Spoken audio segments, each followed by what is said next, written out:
If you change your mind, you change your life, just change your mind. The Lord loves you. He's standing with his arms wide open for you. Oh, be encouraged, 'cause this day's for you. Don't you let this opportunity pass by you. Yeah. Oh, change your mind. Until I stop trying to orchestrate it myself. Until I can reach a place where I believe that what God has for me is greater than I can imagine for myself. Until I reach the place where I know he loves me and I can entrust my tomorrow to him, I'll keep trying to be the architect of my future. But it's kind of foolish because my best thinking got me here. All right. Let's sit there and chew on that one right there. If I didn't do a bang up job getting here, why would I entrust my tomorrows to me? Amen. As soon as I stop worrying, what do you want to say? The Lord impressed upon my heart last week that this would be deliverance day. And on my way to the Sunday, he made me forget about all my preconceived notions about what deliverance is supposed to look like. I know some of you probably have the same visions when you came here with your tennis shoes on and everything, expecting to run and college screaming national TV. Truth be told, you've seen that before and you didn't change.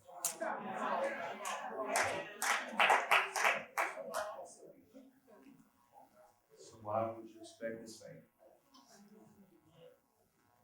That's a word. Luke 4th chapter.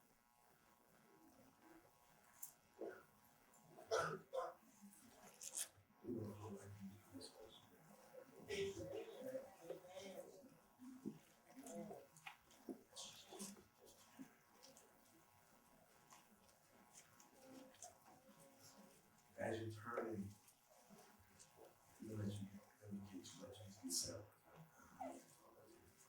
4th chapter, we must start at the 14th verse. Yeah. So just mark that and let me get your attention for just a moment.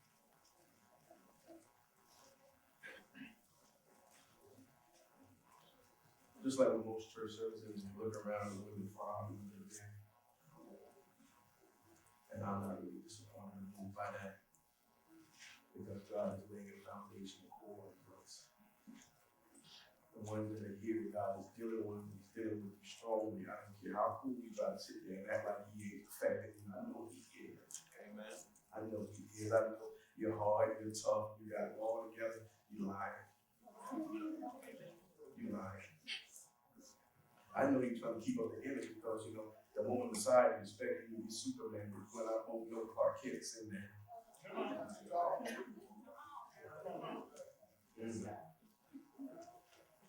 And one of the reasons we can't make advancements is because men won't be broken. Yeah, yes, sir. Come on. You heard my wife tell you what we said about brokenness. See, you think brokenness makes you a punk. That's the lie of enemy that sold you. When you clearly see in the scripture that brokenness reveals who you really are. And check this out, brothers. And if she can't handle you being broken, then she can't handle you. Come on. And again, if she can't handle you being broken, then she can't handle you. Amen. Because if you don't have anybody that can support you when you're down, let go. Let God. Amen. Come on, God. But what God is in need of is foundational men. We're ready to be real. The sermon is called Get Real, Get Free. For brothers, the sermon is for everybody, but I need to talk to you because I want y'all. I'm with you. I know what it's like to have the weight of the world on your shoulders. I know what it's like to have mama look at you and expect you to fix problems that you have no way of figuring out. Come on. I know what it's like They have the expectation of your children looking at you. You don't have the means to give them just the minimal things that they need sometimes. I understand that. I understand what it's like not to be able to meet a bill and you feel less than a man. I know what it feels like to look at yourself in the mirror and all you see is your failures. I understand what that feels like. But I'm here to tell you that all of that was in preparation for now. Come on. There are some men in here that are hurting so bad. So bad. There's men in here that still haven't got over their childhood violations. I know you're in here. Today we want to get free. I want you to want to live so bad that you don't care what you look like to your partner beside you. I want you to want to get to you so bad that God, today is my day that I said enough. Brothers, I feel you. I feel you. I'm telling you, there's greatness for you, but you can't do it until you completely yield it to Him. I'm telling you that. I'm amazed at how God is moving in my life because of a decision. And trust me. And all of my education, I couldn't deliver it on my own. And I got to a place where I said, God, I need you. I'm screwing up enough for me. I'm screwing up enough lives. I got folks counting on me. And brothers, if they're already connected to you, you're going to determine their destiny. So if you don't get you right, they don't get theirs right. Say that again. If you don't get yours right, they're going to have hell trying to get theirs right. So today is the day you really man up. Am I making sense to you? Yeah. Because we need these young boys who got this wrong image of what a man looks like. That's got to be shattered. Yes, sir. That's got to be shattered. You know, it's a man because the way your pants down. It's a man because you got all these chicks on the side. It's a man because you got sperm in your body. Will be. Come on, it's different. There's more to that. It's about being a man, and I'm so much of a man I can stand alone. I'm so much of a man, I don't need a cheering section. I got my own. I've learned to encourage myself. I don't know why I'm here, but somebody needed to hear that. You got to quit delivering your son to somebody else to give them an example. I'm not their example. They live with you more than they do with me. It's time. Deal with yourself. Deal with yourself. Look forward. And as you deal with yourself, and put this out there, we're going to stand with you. I got some brothers that agree with me. That'll stand up with you right now. I got some brothers and men that'll stand right now to let the other brothers in here know we're with you. Stand up if you mean it. I don't want you to feel like you got to go through this by yourself. Do I have some men ready to be men? Let me see you on your feet now. Amen. Amen. Thank you, Lord. Thank you, God. Hallelujah. Quit waiting for an example. I'm talking to you. Thank you. Quit waiting for your boys to stand up. I'm talking to you. Thank you, Lord. Thank you, God.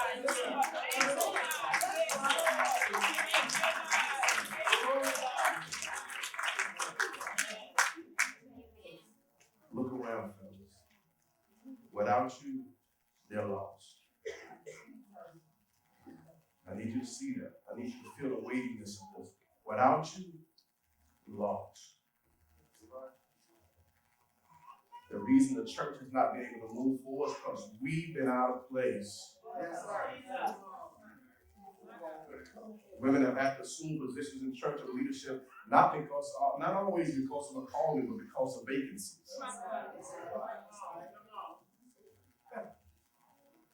It's time. So that the next time I call for men to stand up, young boys won't look at their partners before they stand and man it up and stand on their own. because they do it on a regular basis. You may be seated. What does all that have to do with deliverance? I have no idea. I'm flowing. 14. Then Jesus returned in the power of the Spirit of Galilee, and the news of him went out through all the surrounding region, and he taught in their synagogues, being glorified by all. So he came to Nazareth, where he had been brought up, and as his custom was, he went to the synagogue on the Sabbath day and stood up to read. He was handed the book of the prophet Isaiah, and when he had come over the book, he found the place where it was written, "The Spirit of the Lord, because he has anointed me to preach the gospel to the poor. He has sent me to heal the brokenhearted, to proclaim liberty to the captives, and recovery of sight to the blind, to set at liberty those who are oppressed, to proclaim the acceptable year of the Lord." And he goes on. Let's start to get really free.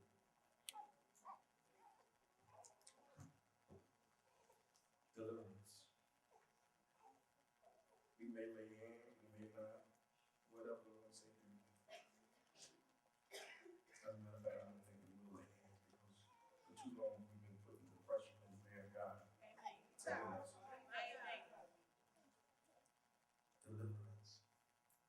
As you heard Calvin say earlier, deliverance, say this with me, deliverance is the choice. It's a choice. It really is. It's not the special ordained time. It's not the special season. You're not waiting for a particular conference. You're not. I don't mind you going, go do yours, get loose. Women, go to Manpower Brothers, whatever it might be, Magafest, whatever it may come. But you gotta understand when you leave that place, you still have a choice. Deliverance is a choice. I've shared this with some of you when you're from the very beginning about how God began to deal with me about me embracing this call into ministry. I told you about the dream that I had. I dreamed that I was in this room, this dark room, and over in the corner I could see this little beam of light. And as I began to walk toward this beam of light, as I got closer, I realized that it was a keyhole. And the door was locked, and as I peeked through the keyhole, on the other side I could see this huge hand with this key in it. And the hand started coming toward the door. And then it stopped. And I heard the voice of the Lord say, "Do you really want to get out?"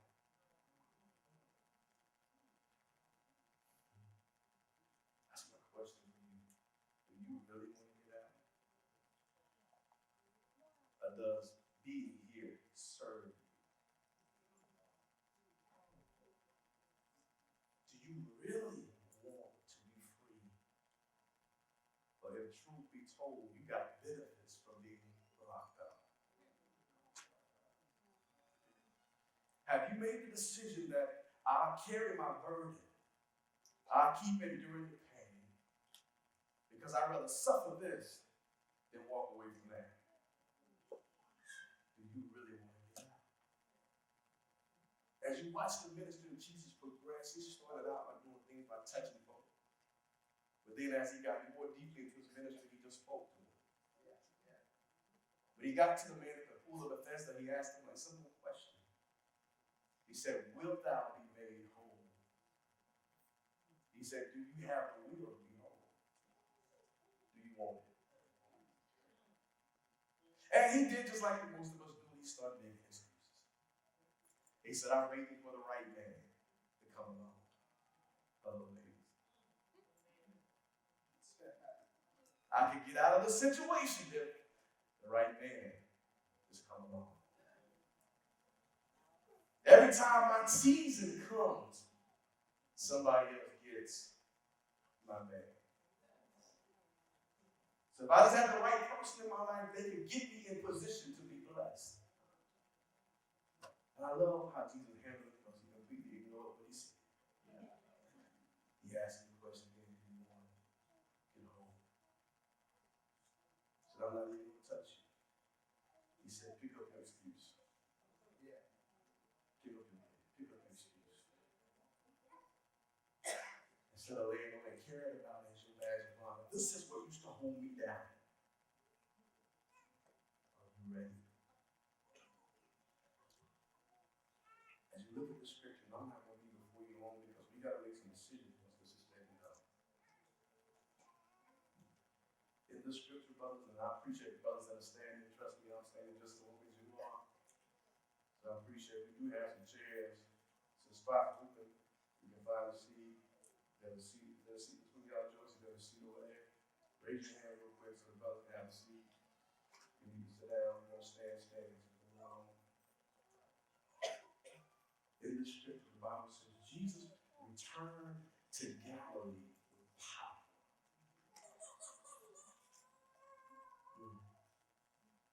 He returned to Galilee with power.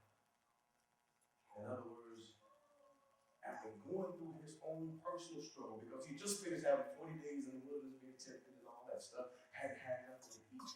When he came out of that with power, in the first place he went back to was home. Those babies are fine, pay attention to me. Instead of being able to get a vacation like most of us do, Lord, can I get somewhere where I can just sit still for a minute? Because I've already gone through enough. I've already gone through enough of my struggle. God, you put me through so many tests. We've come through the test now with flying colors. So now can I go somewhere and just rest a little while? Jesus went right into the fight. He went home. He went to Galilee. Galilee was like a county. Within that county, he lived in Nazareth. But he was from Galilee. He went back to the place that wouldn't acknowledge his victory. Because if he was like most of us, once you think you get it together, the first thing you want to do is go get you a new start. You want to go somewhere where nobody know your name. So I can flow freely in my calling and my gift. I can get a fresh start. I'm doing this for Jesus. Let's go down to Atlanta where nobody knows me. I'm going to Raleigh, Durham so I can start my ministry, whatever. You just lying. You running from me. So Jesus went right back to the place where he was still just Mary's little illegitimate child. He went back to the same place where they looked at his mama as being a loose woman because she had a child before she was married. She went back to the place where they looked at his father like his father was a fool because he kept her and raised somebody else's baby. It would be so much easier for him after going through those 40 days to go somewhere and start fresh. Some of you came here to join us because they knew you back then. As much as I love to be here, you may be here prematurely. We still have to reconcile our past.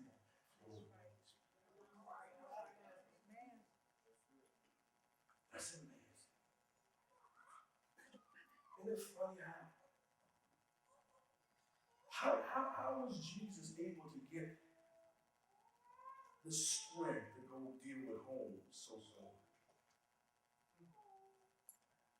Because there are many of us that's in here and you talk to me and you email me and all this good stuff. And you talk to me about how much you grown, but you still won't go home.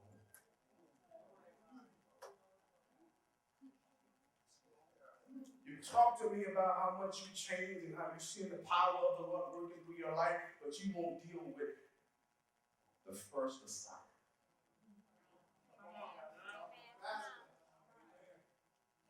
There's some stuff that you were supposed to straighten up.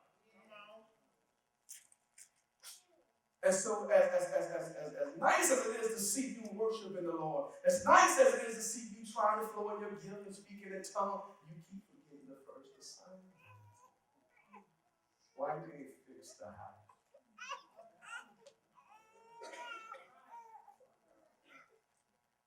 You still trying to impress us.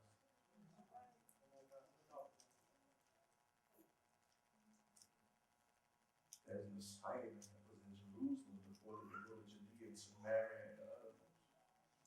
You heard me deal with that. Jesus told me, tarry in Jerusalem says, stay there till you have power. Go to the house. When the folk that really know you call you anointed,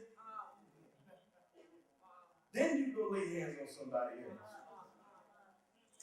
When the folks that really know you, not your church crowd that you get to impress and dress up and look good, but when the folks that really know you, the one that got your last name, when they can look at you and say, God's done something in you, then you can go to Judea and Samaria until it sits your tail down. Because it ain't authentic until the house recognizes it. They may not even want to acknowledge it, but they can't help but acknowledge it because something has changed. Because here's the deal, when change changes, it changes. Because even as much as they want to bring up your past and the stuff that you did, it don't move you because I've changed. I'm not even offended about what you bring up no more because I can chuckle about it. Yeah, I'm changed. Woo, glad you're still here. I'm changed. And I don't have time to keep punishing myself over it because I got a destiny calling me. I'm telling you, if you stay there, you're going to miss out on the best parts of me because I'm moving. Quit living with the old man when the new man has showed up. So Jesus went back to Jerusalem. How did he get the power to do it? Because he was able to handle temptation when he was hungry.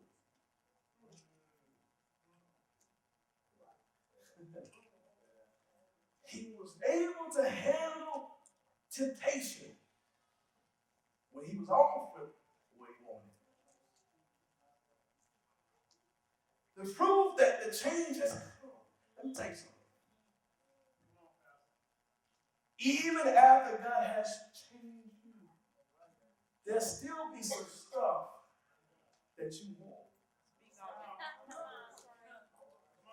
You just changed to the point now where you can say, I don't need it. There once was a time when there was no conflict. Want and need was one and the same for you. But now there's a divide there and you got a choice to make. So even though you still want it, you can say, I don't need it. Yeah, I want it, but don't hold it.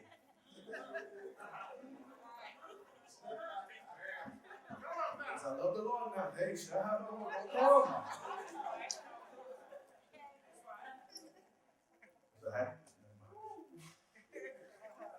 So how do you do that? To withstand what he was offering. Jesus didn't perform a miracle. Did you notice that? Satan was demanding that he do something extraordinary. Turn these rocks into bread. Prove that you're bad as you say you're bad. Leap off of this temple. Angels are supposed to catch you. So the rocks won't cut you, won't touch you. A bone won't be broken in your body. Just jump. Prove yourself. I don't need to do that. Come on, Pastor. Just like most of us, we're waiting for him to perform this magical thing, this miracle for us. And all Jesus could say is, it is ready. Come on. The greatest miracle that he performed in the wilderness is the one that we discredit. He could have done all that stuff, but the miracle was this: prove what you believe under pressure. How often do you compromise just because the walls are closing in? Understand something about bondage and the things that you desire to be delivered from. They are focused and committed to keeping you there. It will not take a holiday. It will not call in sick. Its job is to keep you tied down. So quit waiting for this vacation from your struggle. That's why the word says you have to learn learn to rule in the midst of it. How can I do that, Pastor? I simply do something as simple as make a decision. We keep coming back to that. As much as we want this thing to be magical and hocus pocus, and trust me, I'm not against the laying on hands. Don't move off saying that. I believe in casting out devils. I believe in all of that.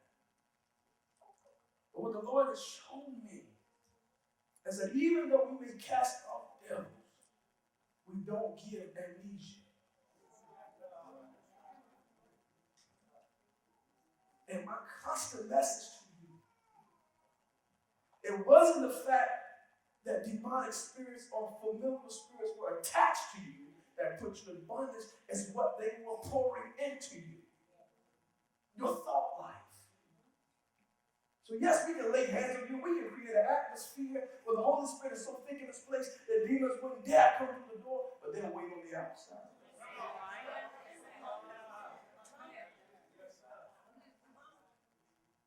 And they come, as you come out, they check you to see if you really changed, or did you just have an experience?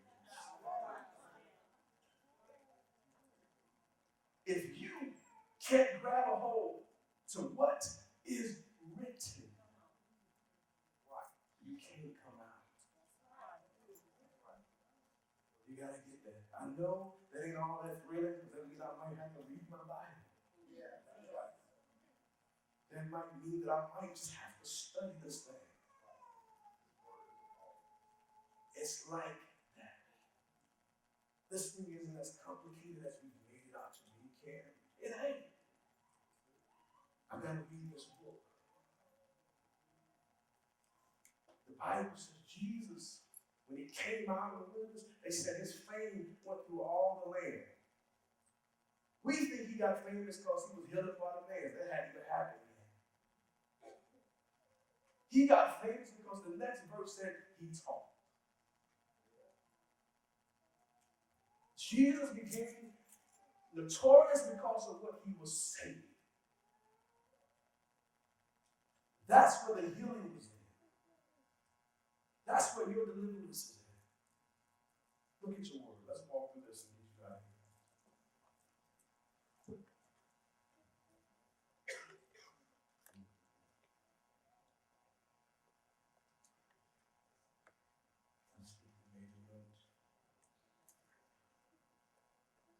I wanted to tell you about Galilee, the name Galilee means circuit, or the hot spot, the strip, where it's popping. Where you can get what you need, what you want. We all know where to go, don't we? Everybody got a circuit. With acting holy. Everybody got a number. I'm going to go back to the place that had me. Also, circuit also means cyclical, cycle. I'm going back to the cycle. Truth be told, if you got your family here with you, don't look at them real hard. Look at them from the corner of your eye. You see the cycle. You see the cycle. It's time for that to end. Somebody got to be willing to come back to Galilee to break the circuit. Somebody got to stand up and say, I know we normally get along, but I'm tired of family being like this. I know I've done some things that have offended you in the past. I was wrong. I'm sorry. Can you forgive me? Because our children are suffering because we're acting sick. Can you forgive me? Can you not see there's greatness in our bloodline and we are cutting it short because we're still acting stupid over childhood things? Can you let it go? Who's going to break it? I know some of you real pissed at me right now for bringing that up. I'm sorry, and I said pissed too because that's how you feel. Because all you came to do is get a nice little word. I didn't mean for you to talk about my family. Yeah, I'm talking about your family. And the prophetic gift was for now. I could call you out. But it's time out for it. It's time out for it. It's somebody ought to want the glory of God to rest on their family. That's right. Because now, listen to me, because you've lived long enough and your children have grown up to the point where you can see the family mess showing up. Come on, Pastor. Come on. Amen. You see it. But your stubbornness won't let you deal with you yet. It's a sad commentary. It's the same thing that's been going on here. And even one of the saddest stories in the Bible to me is a story where David has to go fight Goliath. Because Saul should have killed him. Saul was a grown man. David was a boy. A child had to go kill a grown man's giant because the grown man wouldn't step up. Same thing is true about us. Come on, we're leaving the battles to be fought by our children because we won't deal with it.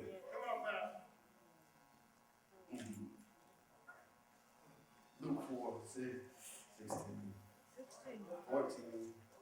Where am I? The Spirit of the Lord is upon me. What is called? He's anointed me to preach the gospel to the poor. Jesus is laying out deliverance for people. He said, I've got this Holy Ghost. Anybody got the Holy Ghost? Anybody got a spirit living in you that you saved? Anybody saved? Yeah. So the Spirit of the Lord is upon you and within you to preach the good news, to conversate the good news, to talk about the good news to the poor. Jesus said this is the first phase of deliverance to the poor. He wasn't just talking about folks without money. When he talks about poor, he said anything that you lack. He said, I'm bringing a word that will fill the voids. Because truth be told, the places that you are of greatest manipulation is in your places of lack. Those places that you keep getting got in is the places that you haven't filled the Lord up with yet. And here's a news flash. There is not a person that can feel that. It's a lie when we tell each other, you complete me.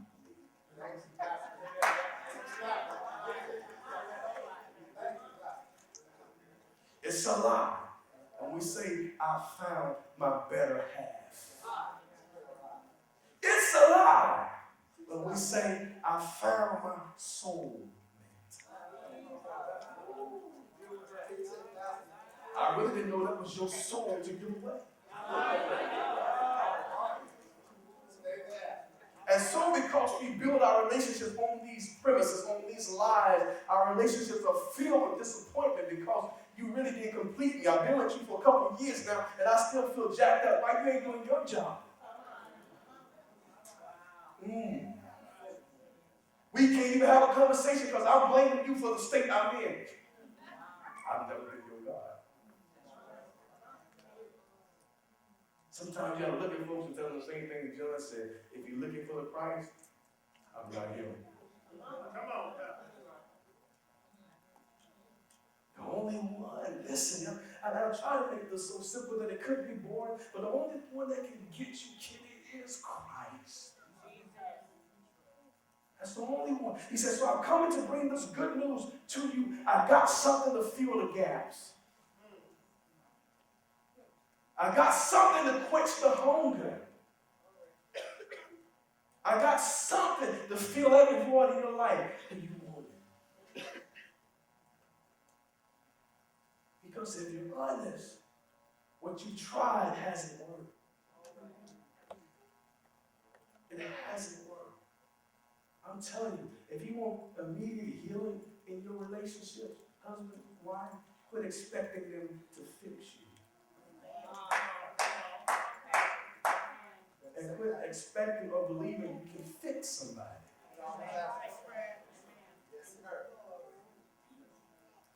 There's only one potter. That's it. One of the questions that I ask the folks doing premarital counseling, and I insist that the kiddos do the same thing when they're doing the premarital counseling. I ask them, I said, because everybody comes in and they don't see this to each other, but they always got in the back of their mind what they gonna change about you. My question is, if they never change,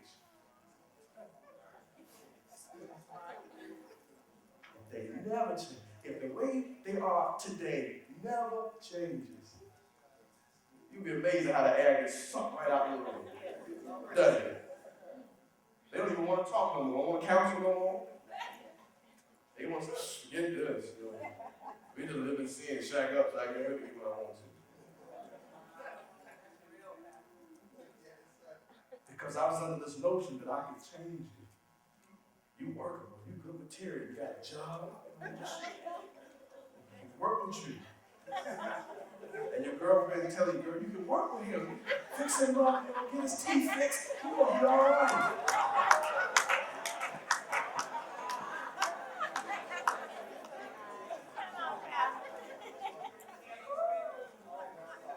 If you believe that lie, this is all you got to do. If you want to believe that lie, next time you go to a restaurant, look around at all the couples who sit there through the whole meal and don't say nothing.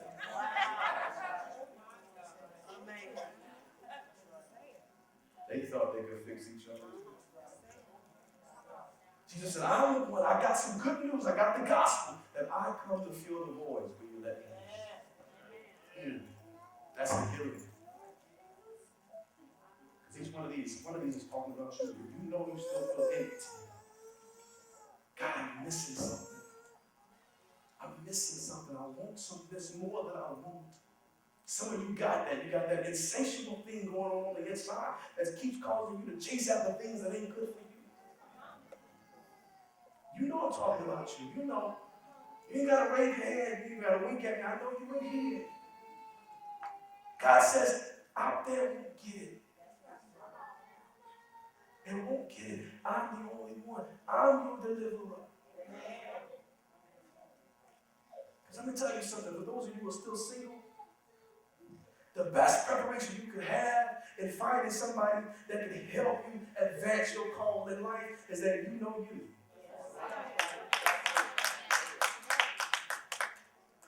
It's a hard struggle to find you after you marry. And then you calling me, asking me what the scriptures say about divorce.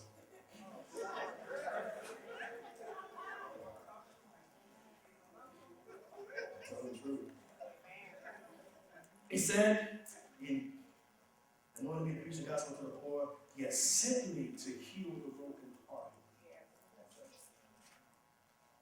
That word broken hearted is deeper than getting your feelings hurt.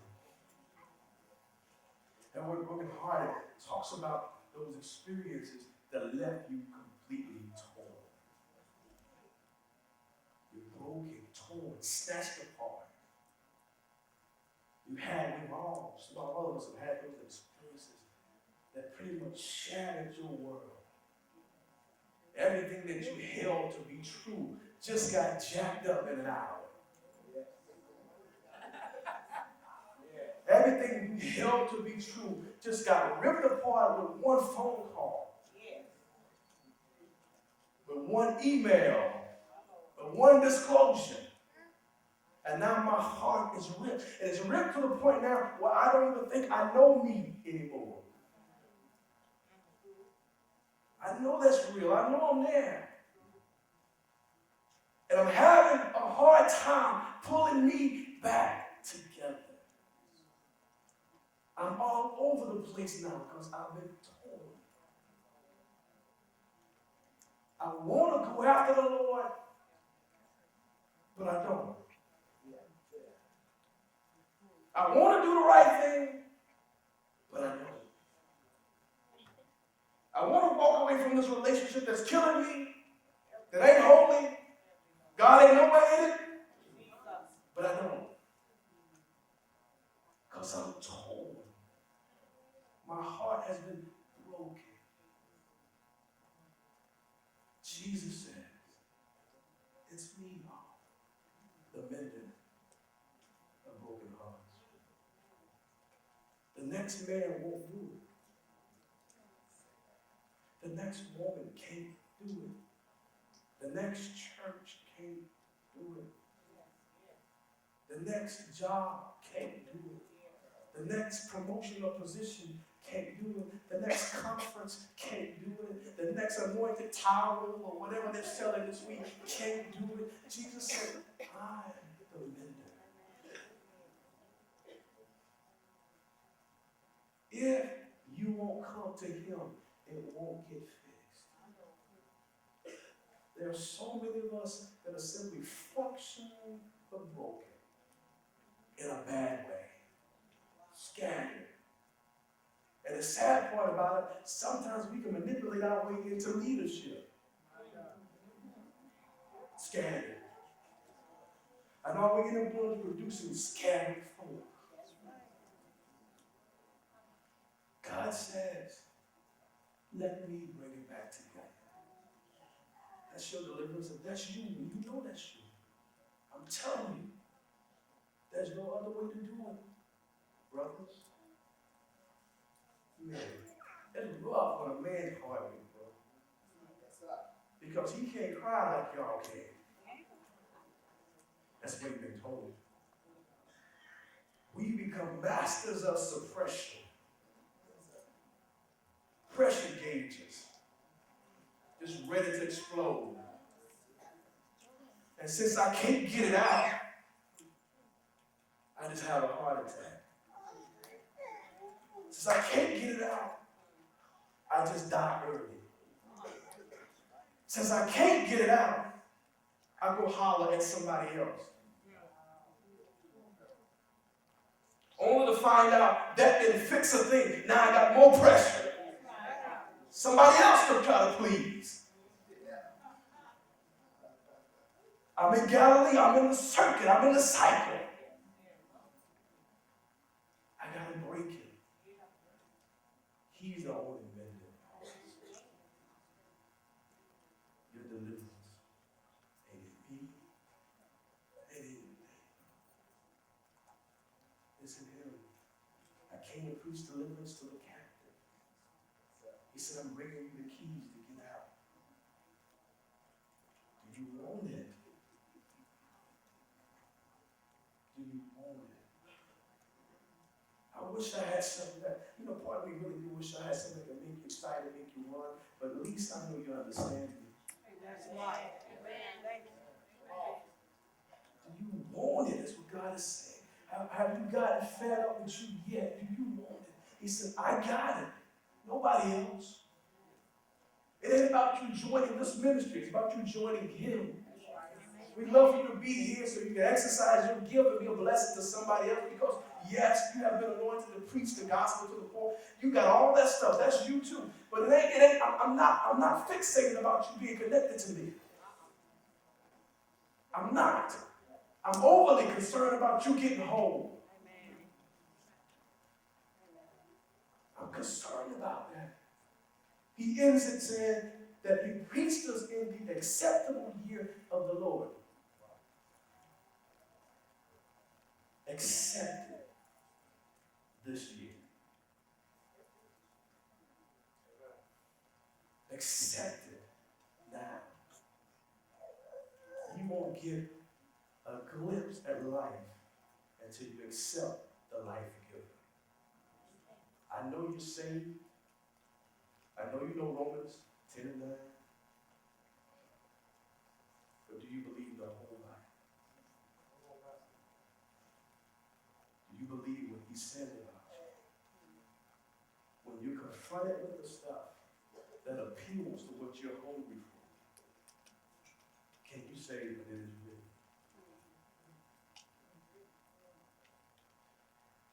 You've been lonely, you've been single for a long time. Here it is, right in your face, offered to you. Look good, smell good, dry good, have good hair.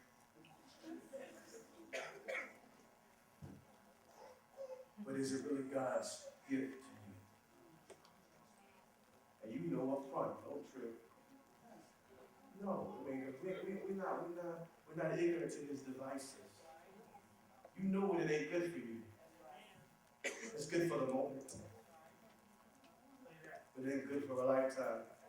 Brothers, I know she's fine. She got everything you like. Pow, pow, bam. Lord have mercy.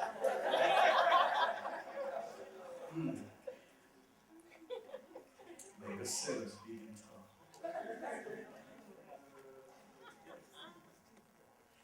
But I've lived this thing long enough to know that sin oftentimes comes customized.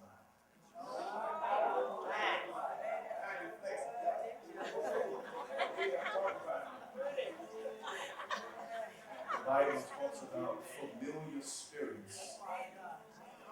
You have spirits that have been assigned to you that sit there and eavesdrop on your text conversations, that eavesdrop on your chatting and your conversation with your girlfriend, the one you can really trust, you can let your hair down.